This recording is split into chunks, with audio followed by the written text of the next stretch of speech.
Welcome to Methods Talk, the Methods at Manchester podcast. I'm Professor Emma Bannister, the Director of Methods at Manchester. In this episode, we meet Dr. Liz Ackerley and Dr. Laura Fenton from University of Manchester and the Morgan Centre for Research into Everyday Lives. Liz and Laura are researchers on the Austerity and Altered Life-Courses project.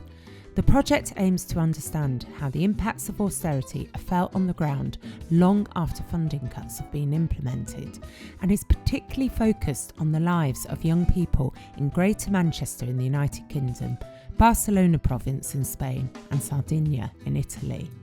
Laura and Liz led a workshop for Methods at Manchester based on their oral histories and futures research methods, which they employ in their project. First, I asked them to say a few words to introduce themselves, starting with Liz. Thanks for having us.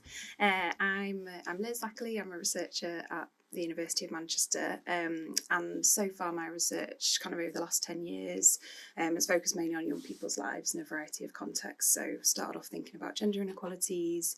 I've done quite a lot of work around young people's participation in service design and delivery, young people's activism and political lives, and sort of how austerity and the economic context shapes third sector services.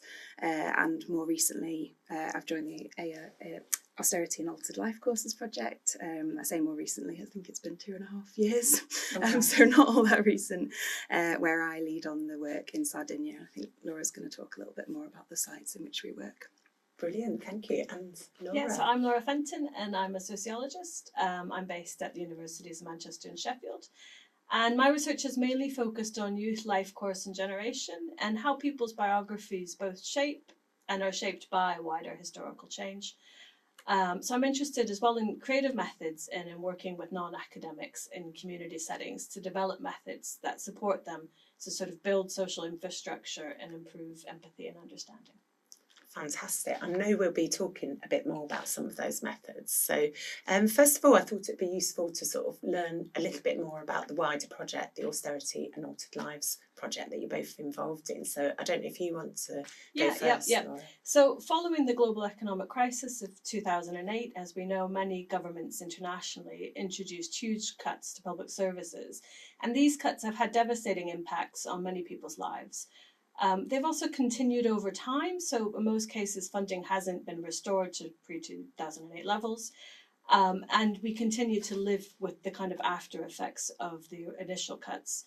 And our project aims to understand how austerity impacts are felt on the ground long after the implementation of funding cuts. So rather than seeing austerity as a point in time, society or space, we understand it as constantly being formed and reshaped and dialogued with experiences, histories and futures. And our research focuses on 3 European devolved autonomous regions, so Greater Manchester here in the UK, Barcelona province in Spain, and as Liz mentioned, Sardinia in Italy. And we're guided by the questions: how have young people experienced these overlapping socio-political ruptures to their life courses? And how do young people articulate and envision the impact of these ruptures on their futures? And lastly, how can life course perspectives on austerity enable us to better understand the social life of policy? So like I was saying earlier, the way that the implications and impacts of policies live on in people's lives for long periods of time. So to kind of create this body of knowledge about this, we've developed some innovative, in-depth, creative oral history methods that we'll talk about today. That's really interesting. So if you had like researchers based in those different sites, is that the way you've organised things? Yeah, so one field site lead and then academics in the local context as well. Fantastic. Yeah. And where are you up to with the project? You said it's been 2.5 years, is it? There's four of us in the team kind of doing the fieldwork side of things. Laura and Sarah in Manchester. I've been in Sardinia, and our colleague Santiago has been in Spain. And we've kind of been doing it in kind of an episodic approach, in that we would go for, Santi was kind of doing 2 months at a time. I was doing slightly shorter visits of a month at a time. And it's been the same for Manchester, hasn't it? You've had periods of conducting interviews and then periods of kind of doing other bits. And we are at the point where we finished fieldwork in October, November time, so a few months ago, and we're now in the analysis stage. Fantastic.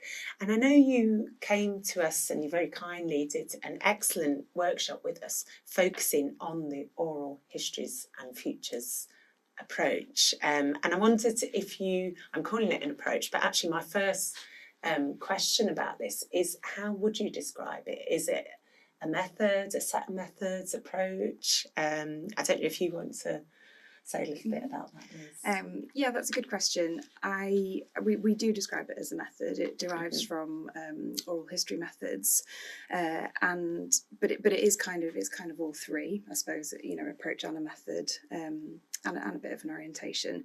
But predominantly, it derives from oral history methods, which are around listening to and recording people's life stories, with an added element for us of some creative tasks that I know we're going to talk more about today, that encourage young people, particularly because we work with 18 to 35-year-olds, to think about and consider their futures and what they might look like, or what they hope they might look like. And the method places an emphasis on people's past, presents and futures and how these intertwine. And we encourage people to think about sort of dreams and imaginaries of what that future might look like, and how their young people's present lives shape the person they might become in the future. It's fascinating. How did you sort of actually come to use that method? Like, what's you mentioned kind of oral histories itself, and do you want to say? Yeah, so there's a few different threads to that. So one is that our colleague Sarah Marie Hall, who wrote The Funding Bed and got the funding, she describes going into a oral history exhibition in, I believe, her hometown of Barnsley, or at least South Yorkshire, and kind of encountering these oral history accounts of mining in the region. And her own grandfather had been a miner. She'd never met him. So I think that really kind of sparked her imagination and her interest in oral history. And then she wanted to study the intersection of socioeconomic change with intimate lives, looking in specifically at how austerity has sort of shaped people's decision making about whether or not to have children. So this was a previous smaller project. And so that's when she really started to innovate with this method, because she wanted to give people the kind of time and space to reflect on quite intimate decision making, but to do so in a way that was situated within the wider socioeconomic context, where they could also talk about that. So that was sort of the original site where original time when she really kind of started to develop that method. And I think, as Liz mentioned earlier, the method builds on earlier oral historical work. So the point of oral history has been to kind of capture voices and create a document, an archive in a lot of cases, of voices that tend not to make it onto the historical record. So it's kind of drawing inspiration from that tradition, but also we're very much interested in the present and the future. So we do we add that to it, and as we'll go on to talk about in a bit, we use some participatory creative methods to also kind of generate spaces for reflection and imagination. Right, so it's kind of like a sort of adaptation of something that was there, but incorporating additional things to really get at these like futures and presents that wouldn't have been there in that oral history tradition, I guess. So. Yeah, because I think in semi-structured interviewing, you kind of inevitably constrain people in ways you may not intend. So to kind of have some of the freedom of the oral history method. Right. I mean, that leads sort of nicely on to one of the things that I like is when you talk about the sort of talk within that method, you talk about recorded conversations rather than, I guess, interviews. And I wondered if you could say a little bit about how that differs, Liz. Yeah, I think, the language that we use around it is important, obviously. I mean, I think we do interchangeably use interview and a kind of recorded conversation, but I think, I suppose when we talk about a recorded conversation, what we're trying to emphasise is that it is a conversation. It isn't something necessarily formal. We're asking, as Laura said, we're asking people about kind of very intimate areas of their lives, and so that element of conversation and feeling at ease and feeling kind of comfortable and safe, I suppose, to talk about some really big topics is important, but also the recorded element as well. So the tradition of oral history is around archiving people's stories and making sure that they become part of the public record, particularly stories that aren't as well heard, kind of from sort of marginalised groups, for example, or as Laura was talking about, the miners rather than the kind of bosses of the mines, for example. So I think that recorded element is really key as well, around making sure that it then becomes part of history in the archive.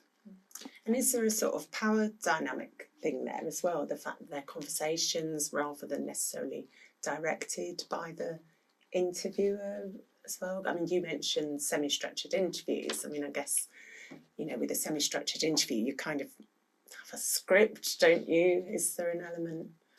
Yeah, I think it's definitely a more open-ended kind of interview, where it's more guided by what the participant wants to tell you than most interviews. Yeah, that's really interesting. So I was just going to say, we have a kind of prompt sheet rather than specific questions, as you might have in a semi-structured interview. And often they go, sometimes I found myself in my own interviews asking quite similar questions, but quite often you get taken in lots of other directions because it's guided by what people want to share about their lives. It must be really interesting as researchers to adapt that kind of approach to your work. Yeah. What I think would be really interesting is to talk a little bit more about some of the specific creative methods that you've used. I don't know who wants to go first, but it'd be really interesting to sort of hear a little bit more detail about the kinds of things that we're talking about. Okay, so I'll go more. So there's 4.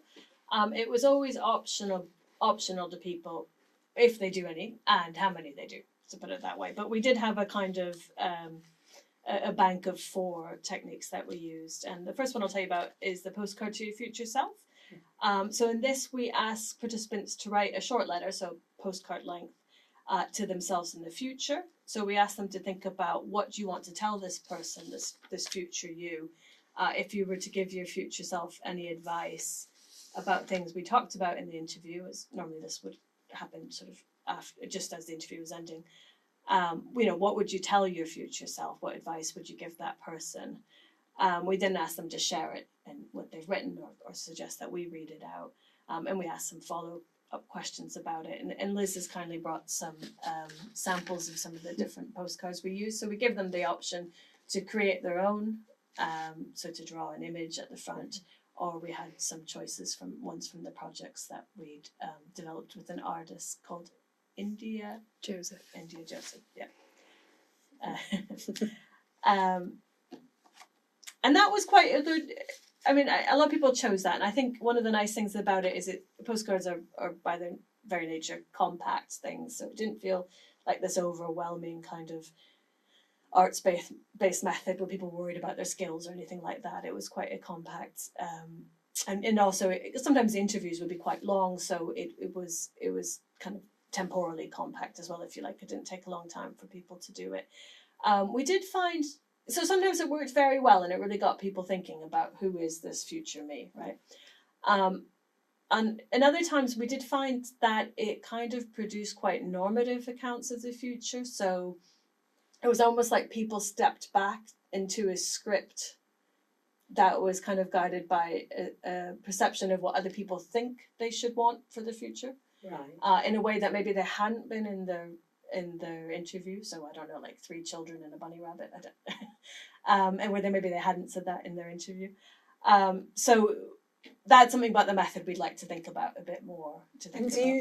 Sorry to interrupt, but in that sort of situation, do you kind of come back to them? Does it have, I don't want to use the word cross-checking, but does it sort of function in that kind of way? So we ask questions. Right. Why do you think this is important to future you? Or, whatever question that kind of arises from what they've written. We have a conversation with them about it after.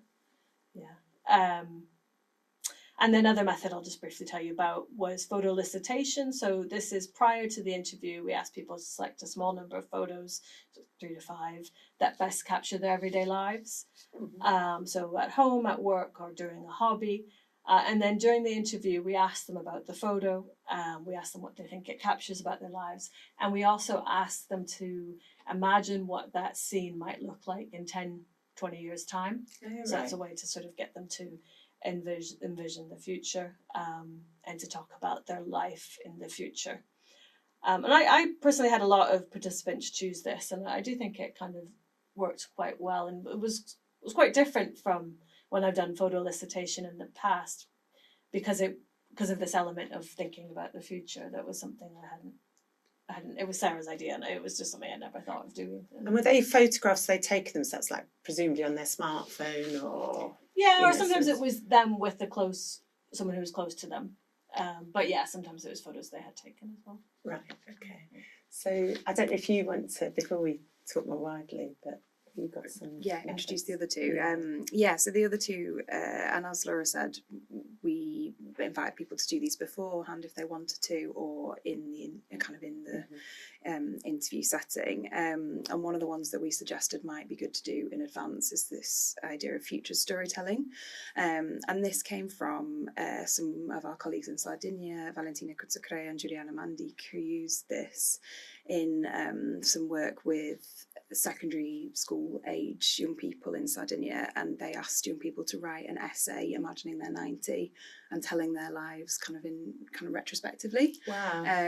And it was a really great project, and we really liked that method and decided to kind of use it in what we were doing. So we would ask participants to write that story in advance of coming to the interview and then share it with us. In practice, I think one person wrote a kind of full story and came to the interview and shared it. Other people thought about it but came in with perhaps ideas that ideas they've been thinking about rather than kind of anything written.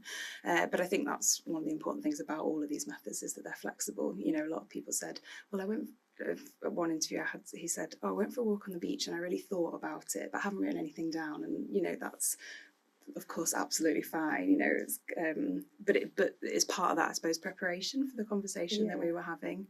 And again, like Laura said, we would then ask questions around, you know, how does it make you feel to reflect on that? Or, kind of how does it feel to imagine your life at 90? I guess for your purposes, the actually thinking about that and putting them in the sort of place where they want to sort of imagine that is what you want from it anyway, rather than necessarily, I mean, I know it'd be great to get the story, but actually sort of to be able to have the conversation, I guess. Yeah, just before Liz tells you about the fourth one, just to say the future is a topic that can give people a lot of anxiety, even young people who, you know, maybe don't face the kind of scariness of the future that those of us in other points of life course might encounter. So to enable them to do it on their own terms, for them to choose what exercise they do and how they go about it, was really important for them to feel comfortable. I mean, did you notice sort of patterns about who was choosing what kinds of methods? Because you sort of said there was only one person who really did this fully formed sort of story. Is that, I don't know, is that a more potentially intimidating? Potentially, and I think the person who wrote the story, he runs kind of creative writing groups with people, and he said, this is an activity that we've used before, so I really want to do it, you know. So I think there's also something about context and what people are comfortable and familiar with, and if they've done these kind of activities before, then that perhaps means that they're more comfortable doing it. I think that's perhaps why the photo elicitation was so popular, because people are always taking, you know, you've often got your phone out, you're often taking a photo of things. And so I found in some of my interviews, people hadn't necessarily come with a photo, but when we talked about it, they said, oh yeah, I'll just get it out and I'll just choose a few. So it was kind of part of people's everyday lives. And again, that's the point about the method, to keep it kind of flexible and in line with people's everyday practices. Yeah. And what was there was another method? Oh, the final one, so participatory biographical mapping. So this is a bit of a longer activity, and we would do this in an interview, and we'd probably start at the beginning. And so we have this quite old school looking resource, I suppose, which has got 5 sheets of acetate, and we would ask people kind of 5 questions. So what key events of somebody's life on the first one. On the second one, they mark on kind of key events that have happened to other people. The third one is key events perhaps nationally or globally.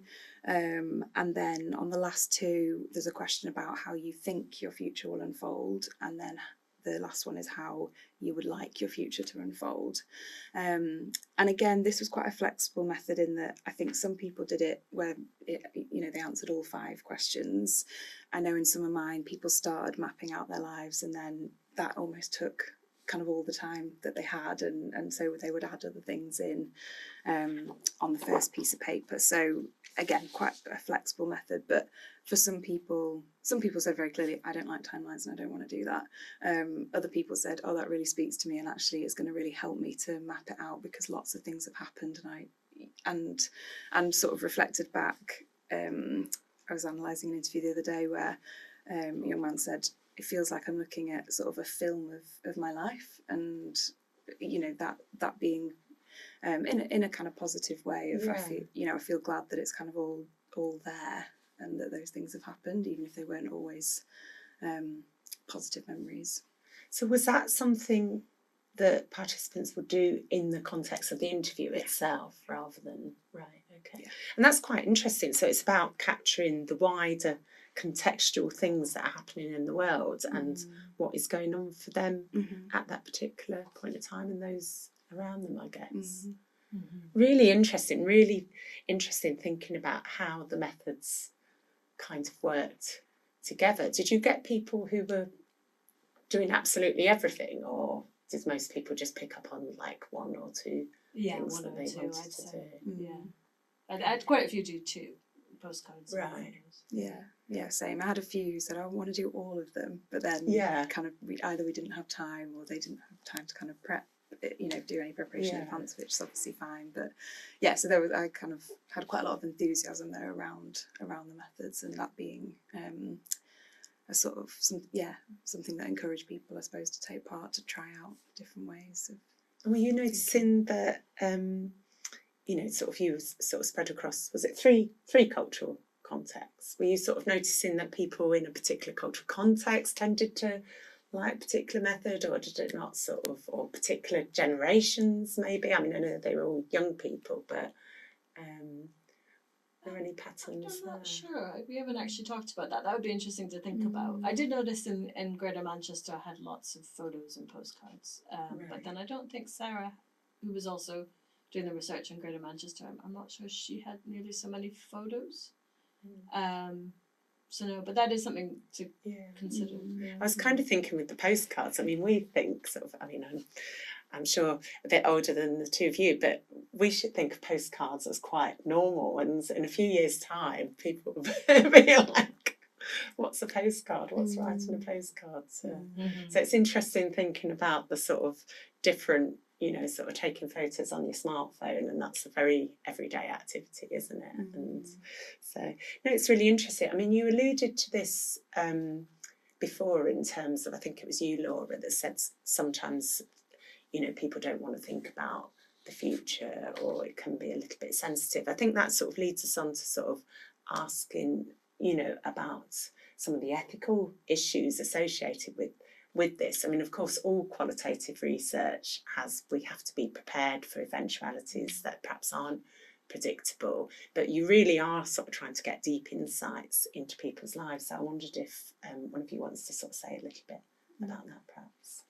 Yeah, and the ethics of this is something we've been talking about right from the very start.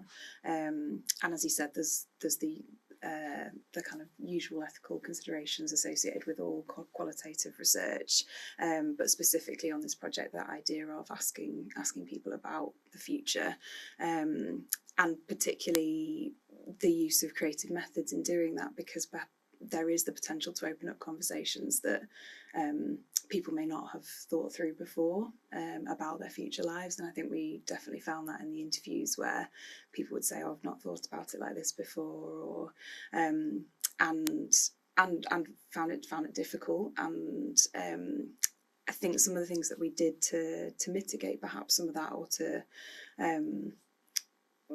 we're around the kind of flexibility and choice. So some of these methods have the potential to open up more, but they also have kind of a grounding potential as well. Like Laura said, the postcard at the end, often I found that worked as a kind of way of perhaps bringing people back to what they really wanted to share. And I think that, going back to that point you made earlier, Laura, about perhaps what people shared in their postcard isn't necessarily the same as what they'd shared in their interview. In some ways, it gave people a sense of control. I found in a few of mine, people said, I've been deliberately positive here because I want to leave it on this note.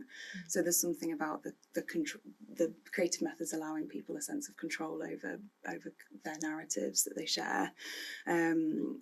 There's also a kind of associated a kind of strong ethics of care around the interview. So making sure it's at times that people want to speak and can speak, checking in with people afterwards, adapting to the context of the interview. I had one where we were talking for quite a long time and it ended up kind of being lunchtime, but she wanted to continue, so we stopped and had lunch together and talked about different things, and then kind of came back to it. And that, you know, we were together I think for about 5 or 6 hours that day, which wasn't necessarily planned, but building in that time, making sure that we always had the time as researchers to give and to make sure we weren't rushing on to anything else afterwards or anything like that.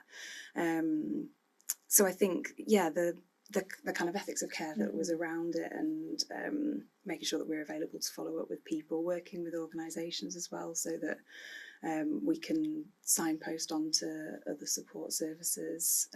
That was really clear in the participant information sheet as well, to make sure that we weren't kind of, I suppose, opening up too much for people, but also then kind of giving them somewhere to find follow-on support if needed. That's really, really interesting. I like the idea of this kind of narrative which participants might want, and giving them that kind of control, and also your openness to be sort of adaptable, so it's not just a kind of taking from participants, but allowing the flexibility, I guess, to both within their sort of choice of methods, but in terms of the sort of timing that things are taking place. I mean, did you have, I mean, obviously you can't talk about any details, but were the, you know, with something like this that can be quite emergent, were there any kind of challenging points? Like, I suppose were there any sort of great learnings, I guess, from an ethical standpoint about things that... I had a couple of interviews where I just pulled back because I realised there was the potential to upset the person if I asked questions too directly or kind of followed up on certain things. So I think that kind of being responsive in the moment is important.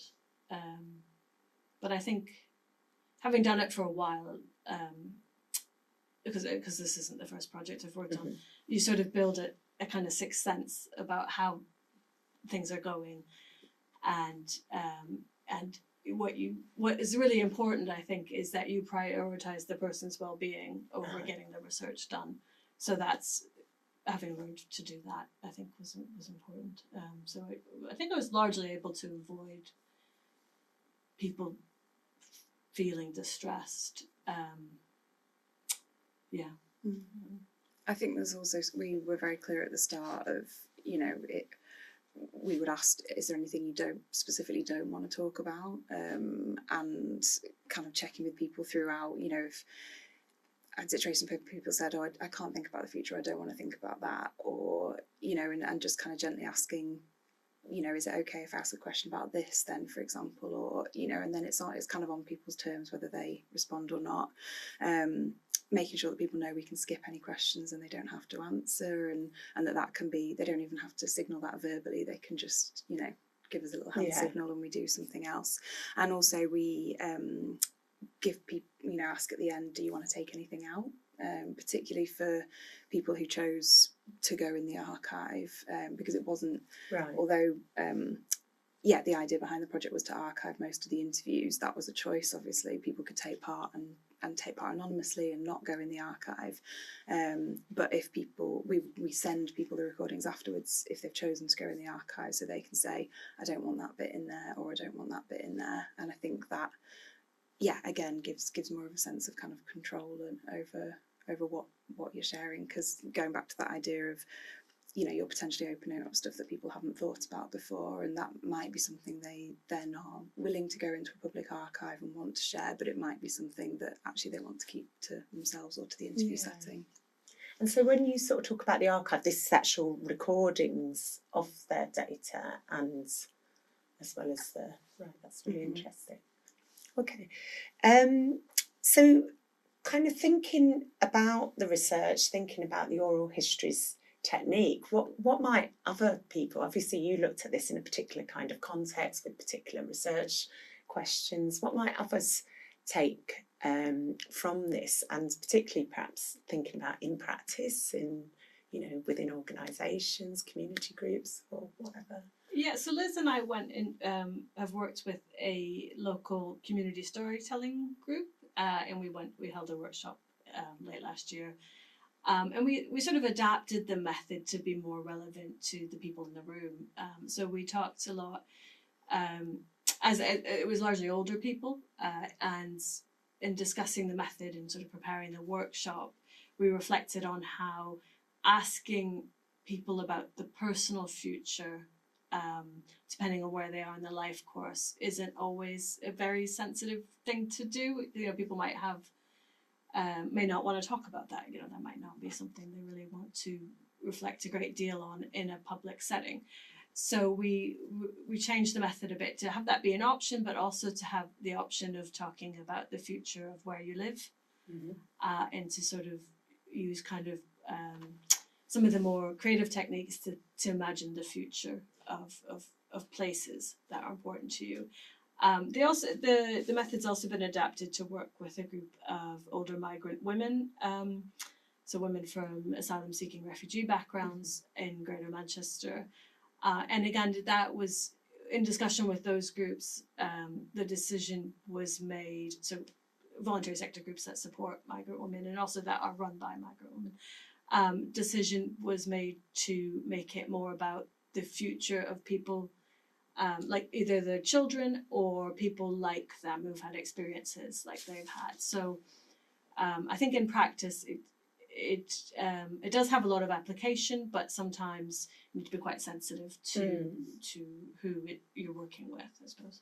So that kind of picking up on that idea of people like them is to sort of avoid. Yeah, well, yeah, right. And specifically in the context with asylum seekers and refugees, they'll often migrate for the sake of their children. Right. So to ask them about their own personal future just wasn't seen as a very sensitive thing to do, given that a lot of the sacrifices they've made in life were about the next generation. That's really interesting. And sort of any, you know, if people are kind of watching this podcast, like looking at your project website and thinking, you know, I'd like to kind of use that method. Is there any sort of key advice that you'd give? Is there anything, I mean, obviously it's clear there's been a lot of learnings and sort of developmental learnings, I guess, as you've sort of gone through. Is there anything you'd sort of do differently or key tips that you give to people? I think one of the key things, and we did this kind of early on when we were, I suppose, training. We had some training from an oral historian, and then we did some sort of internal team training as well. Is to have a go with each other, because I mean I think that probably goes for all research, but and most things in life. But you know, kind of that there's a potential. We're kind of asking people a lot. And obviously people self-select whether they want to take part, but it felt right to make sure that we had practiced having those, you know, answering those questions, and having a go ourselves. So kind of, yeah, practicing the interview itself, but also the creative tasks as well. And that's something that we didn't necessarily try all of them right at the start, or I didn't necessarily try all of them at the start, but have done it at other moments throughout the project. And again, because I think it helps perhaps shift that power balance as well, because you're not asking somebody to do something that you've not done yourself or wouldn't be prepared to do. But also gives, kind of helps to, I suppose, imagine how people will feel doing it, because it brings up the same emotions in you. So definitely kind of practicing that. And I think the other thing is that it can work. Some of these methods we've obviously been doing it on an individual basis, but it can work really well in groups as well. So to kind of get the word out about the project and recruit people, I did a couple of taster sessions, so one at a university in a seminar, and one with one of our partner projects and some young people that came along to that. And actually a group, kind of sitting around and writing a postcard together that you're not necessarily going to share, or kind of having a go at the timeline or one of the other activities, is quite a nice way of people connecting over that. It happened in the workshops that we did as well. And so I think perhaps if I was to do it again, maybe building in a few more of those opportunities, and then inviting people to perhaps bring the creative tasks with them to an individual interview, perhaps building in more opportunities for that. That's really interesting, actually. So almost having it as a creative workshop that kind of can be an end in itself if people want it to be, and have fun, learn about themselves, but the opportunity for you to take it forward. I like that. How about you, Laura? Yeah, same. I was struck by actually how hard it was to write the postcard the first time I had a go, and that was really useful to kind of put myself in participants' shoes. Also, I think interviewing is a kind of craft skill, and you increase in confidence and ability with practice. There's no substitute for just doing it, really, and learning over time. I think one thing I've definitely learned over time is the importance of listening. That really the job of the interviewer is to listen. And yeah, I think I'll leave it there. That's absolutely fascinating. Is there anything you think we haven't talked about which you think would be useful to touch on? I think, we've talked a lot about sort of collaboration, and that's been at the key of what we, in terms of working with partners and working with each other, and kind of working with all the young people that took part. But I think that's really key, and actually for me, doing this as part of a team, particularly going back to those ethical issues, I think I would have found doing this project by myself, for example, very hard. I think there's that the partnerships and working alongside other people has been, absolutely key to making it happen. And that's kind of part of our ethos behind the whole project anyway, around connecting with others and making sure that we're doing this project because we care about young people's lives, and we want we want the findings to hopefully contribute to sort of progressive policy, and are trying to seek opportunities to make that happen through policy workshops and sharing the findings and kind of what comes next. But definitely that kind of creative collaboration with others. That's really nice, and I guess building on each other's strengths as well, and not feeling that you have to do everything or be good at everything as an individual. Perhaps anything. Just one more thing. I think sometimes we underestimate the capacity of the people we do research with to reflect themselves on the interview, or what are the methods that we use. So I had a really interesting conversation with a participant who did the timeline, because I was a bit worried. So one thing that the timeline gets you to do is to contrast how you think your future will unfold with how you would like it to unfold. And there's a risk there that you're exposing someone quite directly to that gap between reality and what they'd hope their life might look like, right? As I kind of went through that with the participant, I was aware of the possibility of this being an upsetting experience. So I just asked her, I said, I'm concerned that I might be doing something that could be upsetting for you. How do you feel? And actually she wasn't upset. She reflected on that also being a possibility, but it wasn't, her emotion wasn't distress. It was a kind of different quality of reflection. So I think actually treating participants like the reflexive, capable beings that they are is always worthwhile doing. And you kind of have these kind of fourth wall breaking conversations with them. You don't have to treat the interview as this kind of robotic format.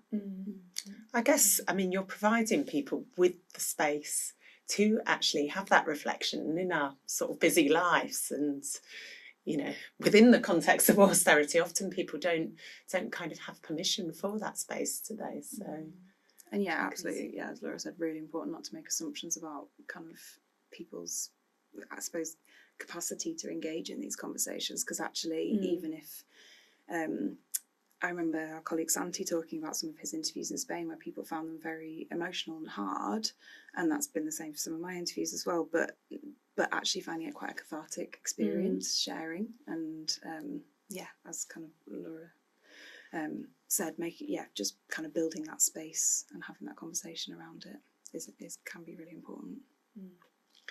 Well, I've really enjoyed hearing more about what you've been up to, and can't wait to sort of see, you know, what you produce further. I think we'll sort of provide some links to your project website and anything else that you think would be helpful. But I've just loved talking to you. Thank you very much, Dr. Laura Fenton and Dr. Liz Ackerley. Thank you very much for having us.